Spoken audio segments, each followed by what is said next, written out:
చరిత్రలో మొట్టమొదటిసారిగా శ్రీరామచంద్ర స్వామికి మీసాలుండడం. ఆ ఆలయం ఎక్కడుందో తెలుసా? మన యాదాద్రి భువనగిరిలోనే. లింగాల గన్పూర్ జీడికల్లో ఉంది.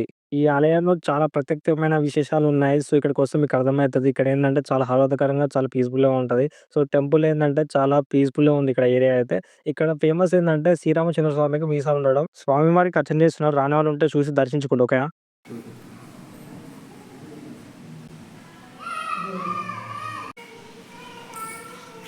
ఇక్కడ గర్భగుడిలో విశేషం ఏంటంటే, ఇక్కడ తాబేలు ఉండడం చాలా ప్రత్యేకమైన విశేషం. ఇక్కడ భక్తులకి చాలా ఆహ్లాదకరంగా ఉంటుంది. ఈ ఆలయానికి త్వరగా వచ్చి దర్శించుకున్నాం అనుకో త్వరగా రండి. ఎందుకంటే ఈ ఆలయాన్ని 1 గంటకి క్లోజ్ చేస్తారు.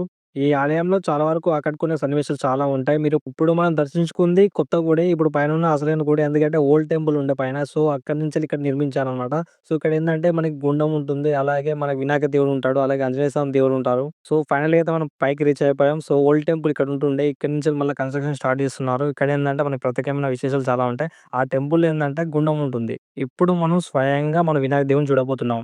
ఈ ఆలయంలో వినాయక దేవుడికి తమలపాకులతోటి అర్పిస్తుంటారు. అలాగే పూలతోటి దర్శించుకుంటూ ఉంటారిక్కడ.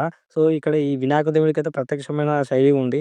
మొట్టమొదటిసారిగా ఈ ఆలయంలోనే శ్రీరామచంద్ర స్వామి వెలిచారు. సో, ఇక్కడనే టెంపుల్ కట్టారు. లోపలికి ఎంట్రీ లేదు. ఎందుకంటే లాక్ చేశారు. మన ప్రత్యేకమైన విశేషం ఏందంటే పక్కనే గుండం ఉంది. ఆ గుండంలోకెళ్తే అక్కడ చాలా మంది కాయిన్స్ ఎయడం నీళ్ళల్లో, అలాగే పూలన్నీ చల్లడం అనేది జరుగుతూ ఉంటుంది. ఇక్కడేందంటే చాలా పీస్‌ఫుల్‌గా ఉంది ఏరియా అయితే. మీరు రావాలనుకుంటే ఖచ్చితంగా ఇక్కడ మన జీడికల్లికొచ్చి ఒకసారి విజిట్ చేయండి. చాలా పీస్‌ఫుల్‌గా ఉంది. ఫేమస్ టెంపుల్ ఇక్కడ. మీరొస్తే అంతా మీరే చెప్తారు. ఎందుకంటే మనకి ఆల్రెడీ యూట్యూబ్‌లో గాని, గూగుల్‌లో గాని చాలా వరకు ఉంది. చాలా మంది వస్తూనే ఉంటారు ఈ విలేజ్‌కి.